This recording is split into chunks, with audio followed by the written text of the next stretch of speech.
గత కొంతకాలంగా తెలంగాణ రాష్ట్ర రాజకీయాలను కుదిపేస్తున్నటువంటి ఫోన్ ట్యాపింగ్ వ్యవహారంలో సిట్ అధికారులు దూకుడు పెంచినట్లుగానే భావించాలి.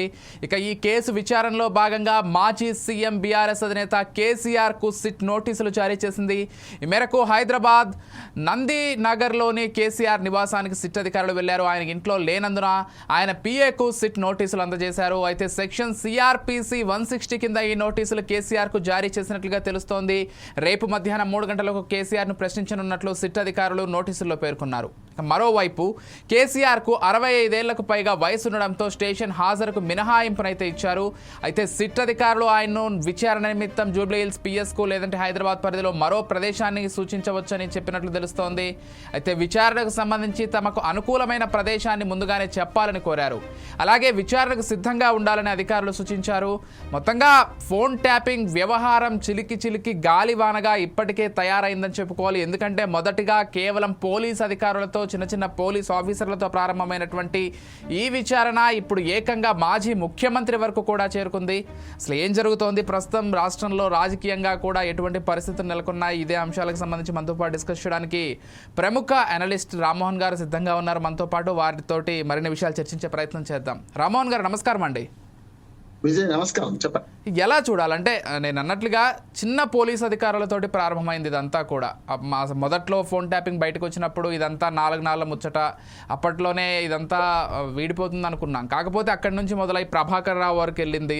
ప్రభాకర్ రావు ఇండియా వచ్చిన తర్వాత రాజకీయ నాయకుల వైపు మళ్ళింది. కేటీఆర్, హరీష్ రావు, సంతోష్ రావు వీళ్ళ వరకు పరిమితం అవుతుంది అనుకున్నారు. మాజీ ముఖ్యమంత్రి వరకు వెళ్తుందా లేదా అనేటువంటి అనుమానాలు కూడా ఉన్నాయి. కానీ ఇప్పుడు మాజీ ముఖ్యమంత్రికి కూడా సిట్ నోటీసులు జారీ చేసింది. రేపు విచారించనున్నారు.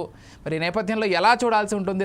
తెలంగాణలో రాజకీయాలు ఎలా నడుస్తున్నాయి, అదేవిధంగా ఒకవేళ రేపు విచారణ తర్వాత ఆయన ఏం చెప్తారో ఆ తర్వాత పరిణామాలు ఎలా ఉండబోతున్నాయి?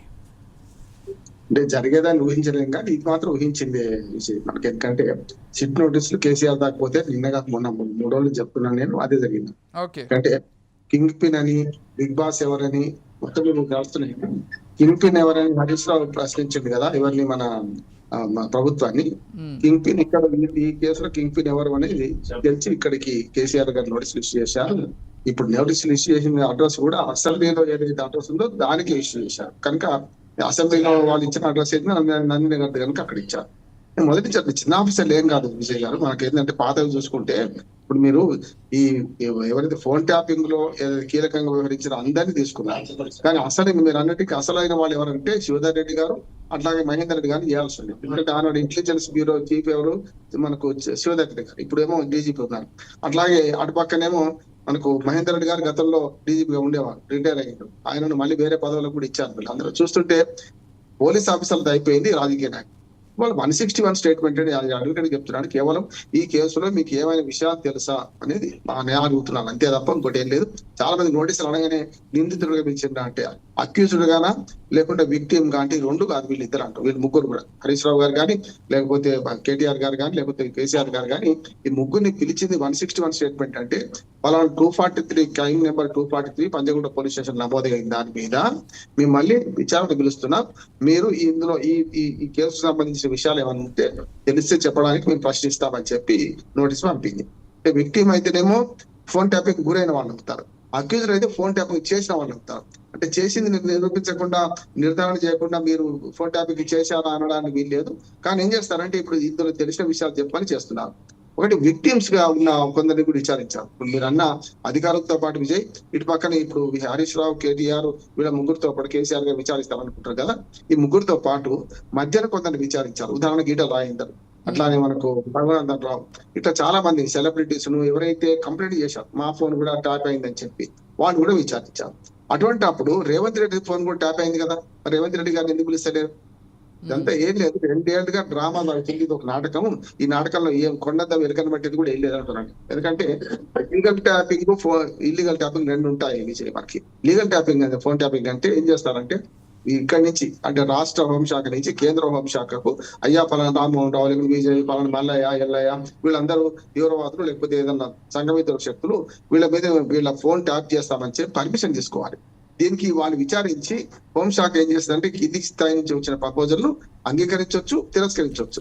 అంగీకరిస్తుంది, మోస్ట్ ప్రాబబ్లీ అంగీకరిస్తే ఆ లిస్ట్ ఒకటి వస్తుంది కదా. ఆ లిస్టుకు దాటి వీళ్ళు ఏం చేశారంటే రియల్ ఎస్టేట్ వ్యాపారులను, సెలబ్రిటీస్ ను, సినిమా యాక్టర్లను, సినిమా నటీ నటులు అందరితో పాటు చాలా మంది, అంటే ఎక్కడ వేలు వంకర పెడితే అక్కడ డబ్బులు వస్తాయి, అక్కడ వెన్న వస్తాయి అనే దాని మీద అన్ని ప్రయత్నాలు చేశారు.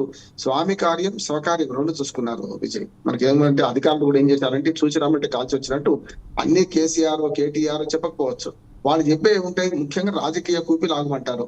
అందుకని గతంలో జరిగింది మునుగోడు ఉప ఎన్నికల్లో డబ్బులు మన రాజగోపాల్ రెడ్డి పట్టుకున్నారు. డైరెక్ట్ గా ఆనాడు ఉన్న ప్రభుత్వంలో ఉన్న వాళ్ళు ఏమో పోలీసు వ్యాన్లో పోయినాయి అని ఆరోపణ కదా. అంటే ఊపి లాగడానికి, రాజకీయ ప్రత్యర్థులను వేధించడానికి దీన్ని వాడుకున్నారు ఒకటి. రెండోది ఏంటంటే సెలబ్రిటీస్ ని వీళ్ళు వాడుకుంది ఏంటంటే వీళ్ళ దగ్గర డబ్బులు వచ్చే విషయాల్లో. ఇంకోసారి కొన్నిసార్లు రాజకీయ నాయకులు కూడా ఏదైనా వ్యాపారాలు చేసుకుంటుంటే వాళ్ళ వ్యాపారాలకు గుట్టుకోడు బయట పెట్టి బెదిరించిన సందర్భం చూసినాం. విశ్వేశ్వరరెడ్డి గారు, కొండ విశ్వేశ్వరరెడ్డి గారు మాజీ ఇప్పుడు ఎంపీ, ఆయన అదే ఆరోపణ చేశారు. నేను ఒక భూమి కొన్నాను, ఆ భూమికి సంబంధించిన లావాదేవీల దగ్గర మేము ఎక్కడ వెళ్దామంటే అక్కడికే పోలీసులు వచ్చారు, వాళ్ళు బెదిరించారు అని చెప్తున్నాడు. అంటే ఇట్లా మొత్తం మీద లీగల్ ఫోన్ ట్యాపింగ్ ఇప్పుడు కూడా జరుగుతుంది విజయ్. ఇప్పుడు రేవంత్ రెడ్డి గారు స్వయంగా ఒప్పుకున్నారు, ప్రభుత్వం అంటే లీగల్ ట్యాపింగ్ ఎప్పుడు ఉంటదని చెప్పి. అంతే గూఢచర్యం అనేది ఇవాళ కొత్తది మొదలైంది కాదంటున్నాడు. రామరాజ్యంలో కూడా రాముడు పట్టాభిషేకం తర్వాత ఒక చాకల ఆయన ఏమంటున్నామని గూఢచర్యం తెలుసుకొని రాముడు చెప్పిన కదా వచ్చి, అది కూడా గూఢచర్యం. అప్పుడు ఫోన్ ట్యాపింగ్ లేదు, డైరెక్ట్ గా పోయి వినేవాళ్ళు అంతే. ఇప్పుడు ఏం చేస్తున్నారంటే ఆధునిక ప్రజాస్వామ్యంలో ఫోన్ ట్యాపింగ్ కరెక్ట్ ఉంటది, ఉండే దాంట్లో ఇది అదనంగా చేసిన లిస్టు బయట పెట్టమని కేంద్ర ప్రభుత్వం డిమాండ్ చేస్తాం. మొదటి నుంచి కూడా ఇందులో మన గుడుగుడు కొంచెం గుండె రాగా మాడుతున్నారు తప్ప నిజంగా ఫోన్ ట్యాపింగ్ మేము ఈ అనుమతి ఇచ్చాం. వీళ్ళు నక్సలైట్ అని, వీళ్ళేమో మన మత తీవ్రవాదులని, లేకపోతే సంఘ విద్రోహ శక్తులని, వీళ్ళకి మేము ఈ నెంబర్లకు ఇచ్చాం అని బయట పెడితే అయిపోద్ది కదా. అది కాకుండా ఇప్పుడు ఇందులో మొత్తం మీద రాజకీయ కోణం ముందర చూపెడుతున్నారు. ఇంకొక లీగల్ అయిన అంశం కూడా చెప్తాను విజయ్. ఏంటంటే ప్రతి 3 నెలలకు ఒకసారి పర్మిషన్ ఇస్తుంది కదా కేంద్ర హోంశాఖ, వాటి జీవితాంతం మనకి నిఘా పెట్టరు కదా. ఏం చేయొచ్చు అంటే ప్రతి 3 నెలలకు ఒకసారి కేంద్ర రాష్ట్ర ప్రభుత్వ అధికారులు, అటు హోంశాఖ అక్కడ అధికారులు ఇక్కడ అధికారులు కూర్చొని ఇక్కడ నుంచి ఒక కమిటీ ఉంటుంది, ఏది దీని మీద మన స్క్రీనింగ్ కమిటీ ఒకటి ఉంటుంది అన్నట్టు. అంటే ఎప్పటికప్పుడు ఏం జరుగుతుందో తెలుసుకొని వీళ్ళు ఈ నెంబర్ కొనసాగించాలా వద్దా అనేది స్క్రూటినీ కమిటీ ప్రతి 3 నెలలకు ఒకసారి కూర్చోవాలి. అది కూర్చుంటుంది కదా. మరి అక్కడేం తేలింది అంటే అధికారికంగా ఏ లెక్కలు చెప్పరు, ఏం చెప్పరు, కేవలం బిగ్ బాస్ ఎవరు చెప్పమని చేయమంటే చేశారు అంటున్నారు. నిజంగానే కేసీఆర్ కేటీఆర్ హరీష్ రావు చెప్పిండు అనుకోండి, పలానా రామ్మోహన్ ఫోన్ నెంబర్ చేయమని చెప్తే ఓరల్ చెప్తారు కానీ రిటర్న్ గా రాసేయరు కదా. అంతే కదా. పర్మిషన్ కూడా పైనుంచి వచ్చేది రిటర్న్ గా వస్తుంది తప్పి ఓరల్ గా చెప్పడైతే ఉండదు కదా. అందుకని మీరు ఏం చెప్తున్నారంటే అదిగో పులింటి దిగో తోక అంటున్నారు. నేను స్పష్టంగా చెప్తున్నాను, 5 విచారణలు జరుగుతున్నాయి, 3 సిట్లు 2 కమిషన్. ఇప్పుడు మొత్తం రాష్ట్ర వ్యాప్తంగా జరుగుతున్నది. వీళ్ళు వచ్చిన తర్వాత పెద్ద చెప్తున్నారు, చిన్న చిన్న చాలా చేస్తున్నారు. ఒకటి గొర్రెల కుంభకోణం సిట్టు వేశారు, ఏమైంది ఇప్పటికి రిపోర్ట్ లేదు. ఒక 2 మన వెటర్నరీ అధికారులను మాత్రం సస్పెండ్ చేశారు. రెండోది ఏమో ఇప్పుడు ఇది టెలిఫోన్ ట్యాపింగ్ సిట్. దీనిలో కొంచెం లేట్ కావడానికి ఒక కారణం ఉంది. ఎందుకంటే ప్రభాకర్ రావు గారు blue corner notice, red corner notice ఇచ్చిన రాకపోవడం, వచ్చిన తర్వాత కూడా అరెస్ట్ చేయకుండా సుప్రీంకోర్టు ఆశ్రయించడం, సుప్రీంకోర్టు పొమ్మన్నా కానీ లొంగిపోవడం, ఇదంతా కొంచెం టైం పట్టింది, 1 year పైన పట్టింది. మరి ఇంకోటి ఉంది కదా సిట్టు, ఇది 2వ సిట్టు. 3వది ఏంటంటే మనకు ఈ కార్పొరేషన్. అక్కడ కూడా ఏమైంది, టెక్నికల్ గా ఒక 54 కోట్ల రూపాయలు జిహెచ్ఎంసీ నుంచి ఎస్బీఐ బ్యాంకు ద్వారా ప్రభుత్వ ఖాతాదారుని విదేశాల్లో ఉన్న ఈ కార్యస్ నిర్వహిస్తున్న వాళ్ళకి పంపారు కదా, గ్రీన్ డేస్ వాళ్ళకి అదే. అందుకే ఇప్పుడు 3 సీట్లు చెప్తున్నాను, పంపితే దాని మీద ఇప్పటికీ అతిగతి లేదు కదా. నేమంటా కేంద్ర ప్రభుత్వం ఏం చేయాలంటే, కేంద్ర ప్రభుత్వాన్ని తెలియకుండా అయితే బయటకు డబ్బులు అయితే పోవు కదా, రిజర్వ్ బ్యాంక్ తప్పు కదా. ప్రభుత్వ ఖాతా నుంచి ఇంకో ఖాతాకు పోయిన డబ్బులు చేరలేదని వాడు అంటలేడు, డబ్బులు చేరినాయి కానీ క్విడ్ ప్రో క్వో ద్వారా ఎలక్టోరల్ బాండ్లు ఇచ్చారు అంటున్నారు కదా. ఎలక్టోరల్ బాండ్లు ఎవరు తీసుకుంటారు? బీజేపీకి అత్యధిక ఎలక్టోరల్ బాండ్లు వచ్చినాయి, మరి బెదిరియకుండా వచ్చినాయి. అట్లానే బీఆర్ఎస్ ప్రాంతీయ పార్టీలో బీఆర్ఎస్ ఫస్ట్ ఉంది అంటున్నారు. బీజేపీ, బీఆర్ఎస్, కాంగ్రెస్ ఒక కమ్యూనిస్టులకు తప్ప అందరికి ఎలక్టోరల్ బాండ్లు వచ్చినాయి, వైసీపీతో సహా, తెలుగుతో సహా. మరి ఎలక్టోరల్ బాండ్లు చూపెడితే ఎలక్టోరల్ బాండ్లు ఇచ్చిన వాళ్ళందరూ దొంగనేనా? తీసుకున్నాడు దొంగ, ఇచ్చినోడు దొంగనా? అంటే ఎట్లా అయిందంటే ఇది చెప్తున్నాను కదా, రాజకీయంగా ఆరోపణ చేసే ముందు ఇప్పుడు 3 సీట్లు నేను చెప్పాను కదా, 3వ సీటు కూడా ఏమైంది తెలియదు కదా. ఇప్పటికైతే ఇప్పుడు గవర్నర్ పర్మిషన్ ఇచ్చింది కదా కేటీఆర్ మీద కేసు రిజిస్టర్ చేయడానికి, అది కూడా ఇప్పుడు లీగల్ గా మాట్లాడతలేరు. నేను చెప్తున్నాను కదా, అది పర్మిషన్ ఎందుకు అవసరమైంది? ఇప్పుడు ఇందులో పర్మిషన్ కాలేదు. ఇప్పుడు ఇక్కడ పోలీస్ స్టేషన్ పిలిపిస్తానికి పర్మిషన్ అవసరం లేదు. ఎక్కడ ఇప్పుడు మనం మన టెలిఫోన్ ట్యాపింగ్ లో అక్కడ ఎందుకు అవసరమైంది? అది అవినీతి నిరోధక చట్టం కింద కేసు రిజిస్టర్ చేస్తే ఆనాటి ప్రజాప్రతినిధులు అంటే పబ్లిక్ సర్వెంట్ కిందికి ఎవరు వస్తారో, అది అధికారులు కావచ్చు, ప్రధానమంత్రి చేసిన కదా అప్పుడు, అటువంటి వాళ్ళ విషయంలో కేసు నమోదు చేయాలంటే కూడా, కేసు నమోదు చేస్తే కూడా పర్మిషన్ గవర్నర్ అవసరం ఉంది. అది కేటీఆర్ కి అయితే. మామూలుగా అయితే ఏం చేస్తుంది, చీఫ్ సెక్రటరీతో తీసుకుంటారు అధికారులతో అయితే. పర్మిషన్ అక్కడ 17A అమెండ్మెంట్ 2018 లో వచ్చింది. దానిలో అంతకుముందు ఏముండే అంటే, అమెండ్మెంట్ రాకముందు అవినీతి నిరోధక చట్టంలో ఏముండే అంటే, ఎప్పుడైతే మీరు కేసు రిజిస్టర్ చేయొచ్చు, విచారణ జరపవచ్చు, చార్జ్ షీట్ వేసేటప్పుడు పర్మిషన్ తీసుకోవాలని గతంలో ఉండే. ఇప్పుడు ఏంటంటే అవినీతి అంటే రామ్మోహన్ గారు ఒక అవినీతి పనులు పట్టుకోవడం కనుక కేసు రిజిస్టర్ చేయడానికి కూడా పర్మిషన్ అవసరం అయితే ఇప్పుడు గవర్నర్ పర్మిషన్ ఇచ్చింది కదా, మరి అల్లది చేయలేదు. ఇంకొక రెండు చెప్తాను. ఒకటేంటంటే మనకు ఈ కాళేశ్వరం రిపోర్ట్, కాళేశ్వరంలో 2 రిపోర్ట్లు ఉన్నాయి. ఒకటేమో Kaleshwaram vigilance committee report. Vigilance committee report ఇచ్చి 1 year 1.5 years అవుతుంది. దాని మీద 18 మంది అధికారులు తప్పు చేశారు, వాళ్ళకి శిక్షించండి, ఫైన్ వసూలు చేయండి అంటే ఇప్పుడు చేసిండ్రా? లేదు కదా. అట్లాగే అక్కడ టీసీ ఘోష్ కమిషన్ రిపోర్ట్ ఇచ్చి అది కూడా దాదాపు 7 నెలలు అవుతుంది. ఆ రిపోర్ట్ మీద మన ఊదుగాలనే పేరు లేవాలి, ఏం చేసిండ్రు, తీసుకుపోయి సిట్ మన సిబిఐ కప్ప చెప్తా అని పెట్టిండ్రు.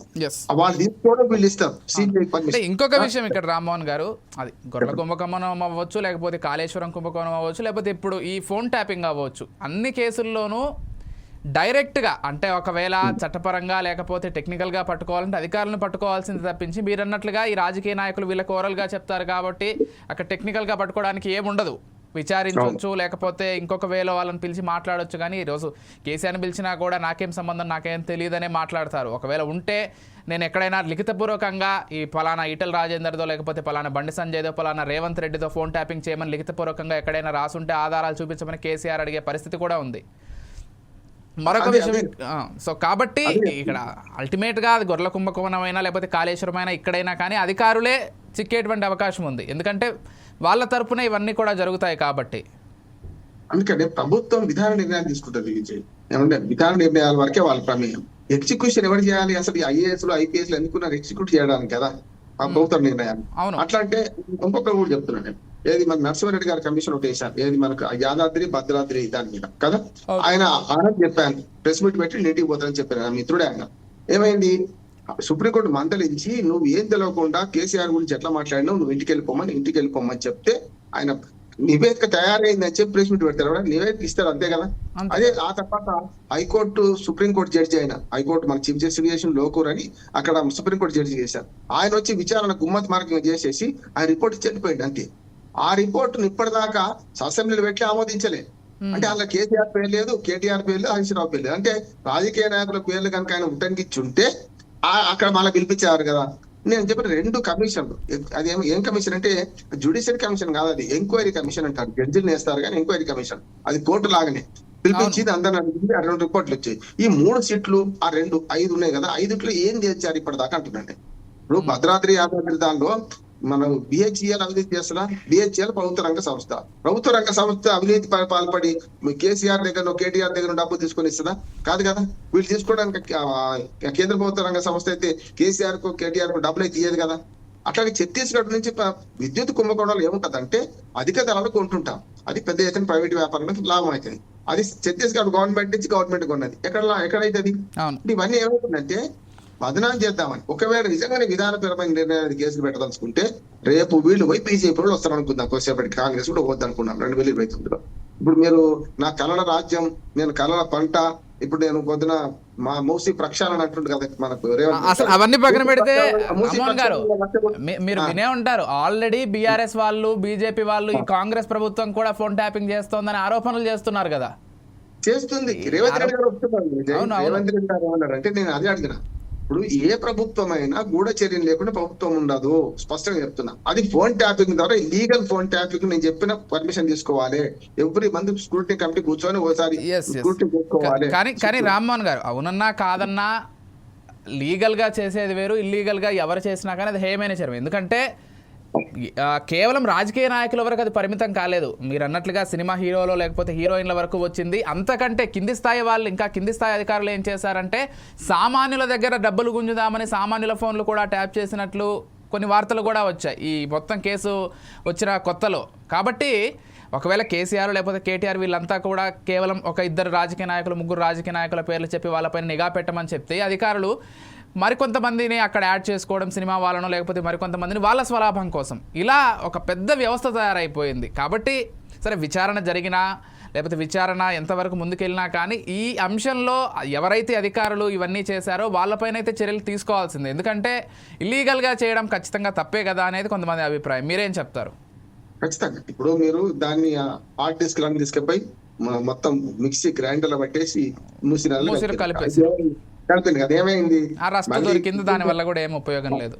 సుప్రీంకోర్టు ఏం చేసిందంటే ప్రభాకర్ రావు గారి ఫోన్లు తీసుకున్నారు కదా, అందులో మళ్ళీ రిట్రీట్ చేయండి, మొత్తం అంతా ఏదైతే అందులో సమాచారం ఉందో సమాచారాన్ని మళ్ళీ రిట్రీట్ చేసుకుని తీసుకోండి అనేది తీసుకున్నారు. ఇప్పుడు నేనేమంటానంటే ఇదంతా రాజకీయ కోణంగా జరిగితే విచారణ పూర్తి స్థాయిలో కానే కాదంటున్నారు. రాజకీయం పక్కన పెట్టి జరిగితే విచారణ పూర్తి స్థాయిలో బాగుంటది. అది పోయిందా? రెండోది ఏమంటానంటే ఇప్పుడు ఏదైతే ఈ 5 అన్నారు కదా, విక్టిమ్స్ గా రేవంత్ రెడ్డి ఒప్పుకున్నాడు కదా, నా ఫోన్ ట్యాప్ అవుతుంది అయింది. ఎప్పుడు పిసిసి అధ్యక్షుడు ఉన్నప్పుడు నా ఫోన్ ట్యాప్ అవుతుంది, కార్యకర్తలారా దయచేసి నా ఫోన్ లో మాట్లాడి ఇంటికి వచ్చి మాట్లాడండి బహిరంగ ప్రకటన చేసిండు కదా, మరి ఆయన ఎందుకు పిలుస్తలేరు? రెండోది కవిత కూడా అన్నది కదా, నాది నా భర్తది అయింది అన్నది కదా, మరి ఆమెను సాక్ష్యాన్ని పిలవాలి కదా. ఈటల రాజేందర్ గారు అట్లాగే రఘునందన్ రావు గారు ఇద్దరు కూడా మమ్మల్ని వినవని మహాప్రభు అని వినతి పత్రం పెట్టుకుంటే పిలిచిండ్రు. వీళ్ళు విక్టిమ్స్, వీళ్ళు అంటే మా ఫోన్ ట్యాప్ అయినాయి అని చెప్పి. మరి వీళ్ళు కూడా అంటున్నారు కదా, మరి వీళ్ళకి పిలుస్తలేరు, వీళ్ళు విడిచిపెట్టి వీళ్ళ ముగ్గురు ఎంబడింది పడ్డారు. ఇంకొకటి కూడా చెప్తాను, ఇప్పుడు ఈ పక్కన పెడదాం కొద్దిసేపటికి. ఇవి కాకుండా కూడా ఇంకా చాలా మంది కంప్లైంట్ చేశారు, మరి వాళ్ళని కూడా పిలవాలి కదా, అంతే పిలవాలి కదా. ఇప్పుడు విశ్వేశ్వరరెడ్డి గారు డైరెక్ట్ చెప్పింది, ఆయన పిలిచాను అనుకోండి, నవీన్ రావుని పిలిచిండ్రు, మనకు ఐనేష్ శ్రవణ్ రావుని పిలిచిండ్రు. అంటే కొంచెం ఇందులో జరిగింది నిజంగా చెప్పాలంటే ఇల్లీగల్ ఫోన్ ట్యాపింగ్ వందల మంది కాదు వేల మంది చేసిండు వీళ్ళు. అట్లాగే డబ్బులు ప్రతిపక్షాల డబ్బులు పట్టుకోవడానికి ఎండ్ల డబ్బులు పోతున్నాయి, ఎట్లా వస్తున్నాయి అన్ని కూడా చేసే ప్రయత్నం చేసిండు. మీరు అన్నట్టు కింది స్థాయి సిబ్బంది అయితే అందులో పనిచేసిన వాళ్ళు చాలా మంది కూడా ఏం చేశారు అంటే చిన్న ఏది భార్యాభర్తల పంచాయతీని కూడా చేర్చుకొని ఆ ఫోన్ నెంబర్ తెలుసుకొని వాళ్ళు బ్లాక్ మెయిల్ చేసి డబ్బులు తీసుకున్నారు. మహిళల్ని కూడా ఇబ్బంది పెట్టారు, అవి కూడా అంతే కదా. ఇప్పుడు ఇంకో చెప్తాను నేను, ఇందులో ఏమైందంటే విదేశాల నుంచి ఎక్కువ తెప్పించుకున్నారు అంటున్నారు కదా. అంటే అస్సలు సంగతి మాట్లాడుతున్నారు రాజకీయ నాయకులు, వాడి మీద వీడి మీద వాళ్ళు ఆరోపణలు చేసుకుంటారు. మనకు ఇజ్రాయెల్ టెక్నాలజీ తెచ్చింది అంటున్నారు కదా, పెగాస్ కదా, ఆ టెక్నాలజీ ఏదైతే మెటీరియల్ తీసుకొచ్చిండ్రో అది ఇందులో మనకు దీనిలో పెట్టిండ్రో, అది తీసుకొచ్చేటప్పుడు అయితే దానికి ఇన్వాయిస్ ఉంటుందా ఉండదా? విదేశాల అసలు ఇన్వాయిస్ అంతా పక్కన పెడితే విదేశాల నుంచి అలాంటి టెక్నాలజీ తీసుకురావాలంటే గ్రీన్ ఛానల్ ద్వారా తీసుకురావాలి, గ్రీన్ ఛానల్ నుంచి రావాలంటే కేంద్ర ప్రభుత్వం పర్మిషన్ కావాలి. ఇవన్నీ కూడా చిక్కుముళ్ళే కదా. ఇప్పుడు ఎంత దుర్మార్గం అంటే నేను అది చెప్తున్నా, ఒకవేళ ప్రైవేట్ గా ప్రభాకర్ రావు తెప్పించిండా ఇన్వాయిస్ ఆయన పేరు పెంచుతాడు కదా, లేకపోతే గవర్నమెంట్ తెలంగాణ తెప్పించిందా ఇన్వాయిస్ వీళ్ళ పేరు పెంచుతాడు, గవర్నమెంట్ ఉంటది కదా. మరి గవర్నమెంట్ అంటే చీఫ్ సెక్రటరీ అనుమతి లేకుండా పోదు కదా అది. మరి ఆనాడు చీఫ్ సెక్రటరీ ఎవరు కదా, నేను సోమేష్ కుమార్ ఉంది అప్పుడు, తర్వాత కార్తిక్ కుమార్ వచ్చిండ్రు. వీళ్ళ హయాంలో వచ్చిందా? కేంద్ర ప్రభుత్వం ఏం చేసి చోద్యం చూస్తుంది, కావాలని వీళ్ళు దోనోలు అడిగితే దీని ఒక ఫాయిదా అవుతా అని బీఆర్ఎస్ కాంగ్రెస్ మన కాంగ్రెస్ మధ్యన పోరాటంలో దీని కేంద్ర ప్రభుత్వం 2 ప్రశ్నలు అడుగుతున్నాను ఎప్పుడు కూడా. మీరు ఇచ్చిన పర్మిషన్ దేనికి? హోమ్ సెక్రటరీ బయట పెట్టాలంటున్నాడు. ఏ ఫోన్ ట్యాప్ చేయమన్నారు అదొక బయట పెట్టాలి, మిగతా ఇల్లీగల్ అయితే కదా అప్పుడు ఆటోమేటిక్ గా. రెండవది ఈ ఏదైతే ఎక్విప్మెంట్ తెప్పి ఇజ్రాయెల్ టెక్నాలజీ ఎక్విప్మెంట్ తెచ్చిండ్రో దాని ఇన్వాయిస్ ఎవరి పేరు మీద ఉంది, విదేశాల నుంచి పర్మిషన్ ఎవరు ఇచ్చారు కదా, చేయాలి కదా. కస్టమ్స్ అయితే ఉంటది కదా, కస్టమ్స్ కట్టకుండా లోపల రాదు కదా. ప్రతి చిన్నదానికి లిక్కర్ బాటిల్ తెచ్చుకుంటే కస్టమ్స్ డ్యూటీ ఉన్నదా లేదా పట్టుకుంటుంటే, బంగారం తెచ్చుకుంటే పట్టుకుంటుంది, వెండి తెచ్చుకుంటే పట్టుకుంటుంది. మరి ఇటువంటి టెక్నాలజీ రాసేది ఇది, ఇటువంటి టెక్నాలజీ తీసుకుని ఎక్విప్మెంట్ సప్లై చేసేటప్పుడు వాళ్ళని పట్టుకోవాలా లేదా అంటున్నాను. వాళ్ళని అడగాలా లేదా? ఏం లేదు. ఇదంతా ఏంటంటే రాజకీయంగా కుట్రమని బాధ. ఇప్పుడు సీరియల్ నడుస్తుంది ఏమంటే కొత్తగా ఆగేది కాదు, ఎన్ని రోజులు నడుస్తే చెప్తాను నేను. ఇప్పుడు ఇది ఇట్లా ఆగే నడిపిస్తారు. 2028 మళ్ళీ ఎన్నికల శాఖ నడిపిస్తారు. చూడండి ఇప్పుడు ఊరి కారణే పేరు లేవాలి చెప్పాను కదా. ఈ ముఖ్య కూడా ఇంకొక మాట కూడా ఉంది. హరీష్ రావుని ఏమన్నారంటే నువ్వు కూడా విక్టిమ్ అని చెప్పారు.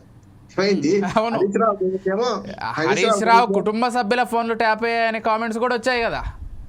అంటే అయితే లోపల ఏం జరుగుతుంది చెప్పడానికి వీల్లేదు. నేను ఏమంటున్నాను, లోపల ఏ ప్రశ్నలు అడిగారు బయటకు వచ్చిన వాళ్ళు చెప్తున్నారు తప్ప లోపల పోయిన వాళ్ళు ఎవరు లోపల మాత్రం సిట్టు ప్రెస్ మీట్ పెట్టారు. అది విచారణలో కొన్ని నిజాలు బయట పెట్టడానికి వీల్లేదు. ఎందుకంటే విచారణ జరుగుతున్నప్పుడు ఏమైందంటే నిజమండి, ప్రభాకర్ రావుని విచారించేటప్పుడు మొదలు ఒక్కడే విచారించారు.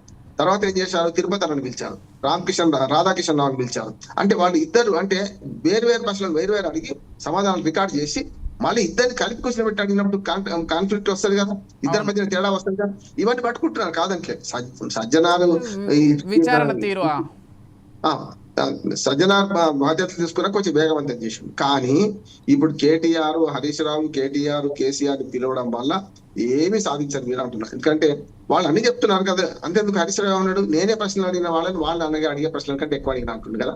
ఇంకో మాట ఏమంటున్నాడు, ప్రతి గంటకు బయటకు పోయి లోపలికి పోయి రూమ్ లోకి పోయి మాట్లాడదు. ఎవరు బిగ్ బాస్ ఏదో అసలు మాకు తెలుస్తలేదు, అసలు బిగ్ బాస్ మరి ఈ ఫోన్ లో ఎవరు ఫోన్ లో ఏం చెప్తున్నారు, సిట్ అధికారులకు ఏం నిర్దేశిస్తున్నారు తెలియదు కదా అంటున్నారు కదా. నేనేమంటున్నాను, ఒకవేళ విధానపరమైన నిర్ణయాల మీదే ప్రశ్నించదలుచుకుంటే, విధానపరమైన నిర్ణయాలు ప్రతిసారి వాళ్ళకి అంటగట్టదలుచుకుంటే ఏమైందంటే, రేపు మన మూసి ప్రక్షాళన, రేపు పొద్దున ఇంకో ప్రభుత్వం వస్తే ఆయన మీద ఎంక్వైరీ పెడతారు రేవంత్ రెడ్డి మీద, అంతేనా కదా. అంటే రాజకీయంగా కూడా ఏమవుతుందంటే రామ్మోహన్ గారు, ఓవర్ ఏ పీరియడ్ ప్రతి కేసు కూడా ఈ చివరి దశకు వచ్చి కేసీఆర్ విచారణ చేసి మళ్ళీ సైలెంట్ అయిపోతుంటే జనాలు కూడా, తెలంగాణ ప్రజానీకం కూడా ఇదంతా మామూలుగా మామూలుగా నడిచేటువంటి పద్ధతిగా ఉంది ప్రభుత్వంలో అని, ఒకవేళ రేపు ఏదైనా సీరియస్ కేసు అయ్యి వాళ్ళపైన అలిగేషన్ అయ్యి ప్రూవ్ అయినా కానీ పట్టించుకునేటువంటి ఒక పరిస్థితికి వచ్చేస్తుంది. అవినీతి ఉంది సార్. ఇప్పుడు ఏమంటే విజయ్ గారు, కాళేశ్వరంలో అవినీతి బ్రహ్మాండంగా జరిగింది. అధికారులు ఎంత దినాన్ని రాజకీయ నాయకులు ఎంత ఉంటానో ముట్టింది, కానీ ఆధారం లేకుండా ఉంటే ఏం చేయలేదు కదా. అందుకనే కదా కమిషన్ రిపోర్ట్ ఏమిచ్చింది, కిప్తి కోసింది, ఏం చేయలేదు. ఆధారాలే ముఖ్యం, ఏముంది మాటలు ఇవన్నీ పట్టించుకోదు కదా. అంటే ఇంకోటి ఏంటంటే, ఇట్లా రాజకీయ విచారణ కొనసాగిస్తుంటే మీరు అన్నట్టు అవినీతిని సహిస్తారు కానీ అహంకారాన్ని ఎవరు సహించారు. సేమ్ వాళ్ళు చేసినట్టు వీళ్ళు చేస్తుంటే ఎట్లా అంటున్నారంటే, గతంలో వీళ్ళు చేసిన తప్పు, అందుకని అహంకారాన్ని అవినీతిని ఓడించి ప్రజలు తీర్పు చెప్పి కూర్చోబెట్టింది. రాజకీయ కక్షపూరితంగా ఇట్లాంటి కేసులు పెట్టి చేస్తుండే దాని వల్ల ఏమైందంటే ఏమి జరగదు అంటున్నాను. 2 ఏళ్ళు కాదు, ఇంకా 4 ఏళ్ళు ఏం జరగదు. అట్లానే ఈ ఇంకో సీరియల్ కొనసాగుతుంది కదా మనకు, ఏది ఎమ్మెల్యేల ఫిరాయింపు నడుస్తూనే ఉంది కదా. నిస్సిగ్గుగా నిన్నైతే మన దానం నాగేంద్ర నేను ఇంట్లోనే ఉంటా అంటున్నాడు కదా. ఇక అంతకని ఏం కావాలి, ధృతరాష్ట్ర పాలన కాకపోతే ఏమని చెప్పండి. ఏమంటే ఈ ఎంక్వైరీల పేరు మీద పాత ప్రభుత్వాన్ని బదనాం చేసే క్రమంలో వాళ్ళకి సానుభూతి ఎక్కువ చేసే అవకాశం ఉందంట. చంద్రబాబు నాయుడు గారు అరెస్ట్ అయితే ఏమైంది, 53 రోజులు జైలు ఉంటే ఏమైంది, ఆయన పదవిలోకి వచ్చి వీళ్ళు పోయింది కదా, చూసిందా. అట్లానే ఇదే కేసీఆర్ గారు కోదండరాము ఇంటి తలుపులు బద్దలు కొడితే ఏమైంది, ఆనాడు ఐర్పాళ్ళి తర్వాత తీర్పు చెప్పింది ప్రజలు కదా. అంటే ఎట్లుంటదంటే, ప్రజాస్వామ్యం రక్షించాల్సిన పాలకులే ప్రభుత్వంలోకి రాగానే ప్రతిపక్షాలను ఇట్లా హరాజ్ చేస్తే పోతుంటే ఏముండదు అంటున్నాను. వాళ్ళు చేయాల్సిన పని ఏంటంటే, ఎన్నికలు ఏం జరగాలి, మీరు ఇచ్చిన హామీ ఏంటి అంటే మైండ్ డైవర్షన్ పాలిటిక్స్. అట్లానే పూర్తిగా మనకు దాన్ని ఏమంటారు, మన ఒక రకంగా చెప్పండి రాజకీయం చేసుకుంటూ అసలు విషయాలను మార్పు చేసే పాలిటిక్స్ వస్తున్నాయి. రామ్మోహన్ గారు, కొద్దిసేపు ఈ టెక్నికల్ గా లేకపోతే కేసులో ఏం నడుస్తుంది అంతా పక్కన పెడితే, ఒకవేళ నిజంగానే ఈ ఫోన్ ట్యాపింగ్ ఇదంతా జరిగి ఉంటే అసలు కేసీఆర్కి తెలిసి జరగలేదు అనేది ఒక వర్గం మొత్తం కూడా మాట్లాడుతున్నారు. బీఆర్ఎస్లో అంతర్గతంగా కావచ్చు, బయట కావచ్చు, ఇంత కేసీఆర్కి తెలిసి జరిగి ఉండకపోవచ్చు, కేటీఆర్, హరీష్ రావు ఈ స్థాయిలో జరిగి ఉండొచ్చు, అసలు కేసీఆర్కి ఏం సంబంధం లేకపోయి ఉండొచ్చు అనేటువంటి ఒక చర్చ కూడా ఉంది. దీని పట్ల మీ అభిప్రాయం ఏంటి? సమర్థించుకుంటారు కానీ అగ్రనాయకుడు జరగకుండా ఏం జరగలేదు. మన ప్రాంతీయ పార్టీలన్నీ విజయ్ మనకు ప్రైవేట్ ఆస్తులుగా మారిపోయాయి. ఇప్పుడు ఏదైనా మీరు వైసీపీ తీసుకుని దేశంలో 20 ప్రాంతీయ పార్టీలు చూడండి, ఎవరైతే వ్యవస్థాపకులు వాళ్ళ కన్సర్న్లు లేకుండా నడవదు. కాకపోతే నేను చెప్పాను కదా, చూసిరామంటే కాల్చి వచ్చినట్టు 4 చేయమంటే 10 చేసిన వీళ్ళు అంతే. కనుక కేసీఆర్ కన్సర్న్లో జరగలేదని నేను అట్లయితే దానికి ఆధారాలు ఉండే అంటున్నాను.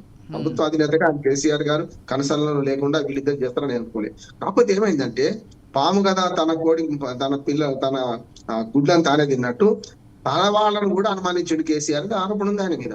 ఇప్పుడు హరీష్ రావు ఫోన్ తన సొంత కూతురు ఫోనే ట్యాప్ అయిందంటే ఏమంటే కేటీఆర్ కూడా ఫోన్ ట్యాప్ కావాల్సిందే కదా, అంతే కదా. అవకాశం ఇస్తే చూసిరామంటే అవకాశం ఇస్తే వాళ్ళు ఏం చేశారు, లీగల్ ఫోన్ ట్యాపింగ్ చేశారు, ఇల్లీగల్ కూడా చేసిండు అంటున్నాడు. అధికారులు వాళ్ళ ప్రయోజనాలు వాళ్ళకు ఉన్నాయి కాదంటే, కేవలం ఫలానా వాళ్ళకి రాజకీయంగా ఫోన్ ట్యాపింగ్ లేకుండా ఏ ప్రభుత్వం నడుస్తలేదు అంటున్నాడు.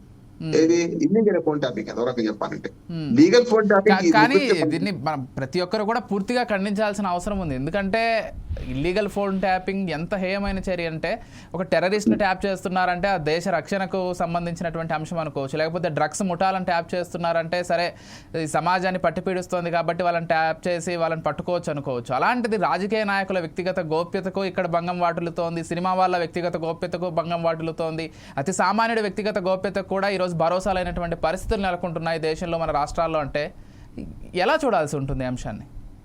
ఇప్పుడు బయట దొరికితే దొంగ, దొరకకపోతే దొరే కదా. ఇప్పుడు ఫోన్ ట్యాపింగ్ ఇదివరకు నాకు జరగలేదా, ఇప్పుడే ఎందుకు బయటకు వచ్చింది? ప్రభుత్వం మారడం వల్ల వాళ్ళు ఎంక్వైరీ చేసి రాజకీయంగా వేయిద్దాం అనుకున్నారు కనుక బయటపడింది.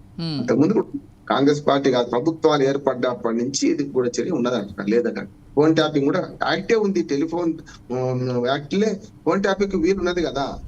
యాక్ట్ లో వీలున్నట్టు చేయలేదు, దాటి చేసిండు వీళ్ళు. బియాండ్ ది లిమిట్స్ పోయిండ్రు, అవుట్ ఆఫ్ ది బాక్స్ పోయిండ్రు. అందులో అందరూ కింది స్థాయి అధికారి నుంచి మొదలు పెడితే పై స్థాయి రాజకీయ నాయకుల దాకా దీనిలో ఉన్నాయి. ఇప్పుడు కూడా రేవంత్ రెడ్డి గారి ప్రభుత్వంలో కూడా ఇప్పుడు కూడా జరుగుతున్నది. మా ఫోన్ కూడా ట్యాప్ అవుతుంది అని చెప్పి వీళ్ళు కూడా అంటున్నారు, ప్రతిపక్షాలు అంటున్నాయి. మరి ఇప్పటికైనా మనకి ఒకసారి అదే అంటున్నాం కదా, లీగల్ గా వేటికి అనుమతున్నది, ఇల్లీగల్ ఏం చేశారని తెలవడానికి చాలా మంది సాక్ష్యాలు ఇచ్చింది కదా విజయ్. నేను పౌరుల గోప్యతకు భంగం కలిగించింది కనుక దీనిలో దోషులు ఎవరున్నా తేల్చాలి, శిక్షించాలని మనం కోరాలి. అంతే కదా. ఆరోపణలు ప్రత్యారోపణలు రాజకీయం చేసుకుంటే లాభం లేదు. నేను చెప్పిన 4 అంశాలు ఉన్నాయి టెక్నికలీ, అవి పరిశీలించండి, అప్పుడు ఆటోమేటిక్ దొంగలు బయటపడతారు కదా అంటున్నాను నేను. కేసీఆర్ చేసినా ఇందులో ఇంకెవరు చేసినా వాళ్ళు శిక్షించబడాలి అంటున్నారు. చట్టం ముందు అందరూ సమానమే కదా. కేసీఆర్ అయితే ఏంటి, కేటీఆర్ అయితే ఏంటి, రేపు రేవంత్ రెడ్డి అయితే ఎవరైనా ఒక్కరే. ఇప్పుడు ఆదాయానికి మించిన ఆస్తులకు జైలుకు పోలేదా? గడ్డి కుంభకోణంలో లాలూ ప్రసాద్ ఇవాటి కూడా జైల్లో ఉంటాడా? అది సమస్య లేదండి. ఈ దేశ ప్రధానే జైల్లో ఉన్నటువంటి సందర్భం కూడా ఉంది మనకి, ఉన్నది కదా. ఆఖరికి డివినల్ శివరావు గారి మీద ఎన్ని కేసులు, పార్టీ ఫిరాయింపుల కేసులు ఎన్ని చూసిన జార్ఖండ్ ముక్తి ఎమ్మెల్యే కొన్నారు. అందుకని ఇక్కడ ఏమైందంటే కొన్ని రాజకీయ నాయకులు డైరెక్ట్ ఇన్వాల్వ్ గారు, చేతులు కాల్చుకునేది వీళ్ళే. అధికారులు జైలుకు పోతారు కంటే రాజకీయ నాయకులు జైలుకు తక్కువ పోతారు. అందులో రాజశేఖర హయాంలో బీబీ ఆచార్య, శ్రీలక్ష్మి పోయింది, మొన్నటి మన సునీల్, సంజయ్ పోయినరు, జగన్మోహన్ రెడ్డి గారి ప్రభుత్వంలో చూసారు కదా మీరు. కనుక రాజకీయ ఒకసారి తిరుగుతా ఇప్పటికైనా ఈ ఐఏఎస్లు కావచ్చు, ఐపీఎస్లు వీళ్ళైనా ఇప్పటికైనా కొంచెం కళ్ళు తెరుచుకొని రాజకీయ నాయకులు ఏ 5 టర్మ్ అంటే 5 ఏళ్ల టర్మ్లో వాళ్ళు ఏం చెప్తే అది చేయడం మానుకుంటే ఇప్పటికే బాగుంటుంది. చూద్దాం, అది వ్యవస్థ చాలా లోతుగా కూరుకుపోయింది కాబట్టి అసలు రాజకీయ నాయకులు చెప్పిందే శిలాశాసనంగా మారిపోయినటువంటి ఈ రోజుల్లో మరి అటువంటి అధికారులని మనం ఎక్స్పెక్ట్ చేయడం కూడా కరువైపోయింది. చూద్దాం, ఇప్పటి నుంచైనా మారాలని కోరుకుందాం అధికారులు. ఎందుకంటే అల్టిమేట్గా వీళ్ళే ఇరుక్కుపోతున్నారు, రాజకీయ నాయకులు మాత్రం చేతులు దులుపుకొని పక్కకి వెళ్ళిపోతున్నటువంటి పరిస్థితి. చూద్దాం రామ్మోహన్ గారు ఏమవుతుందో ఏంటో రేపటి విచారం తర్వాత మళ్ళీ మనం మాట్లాడే ప్రయత్నం చేద్దాం. థ్యాంక్ యూ సో మచ్ అండి.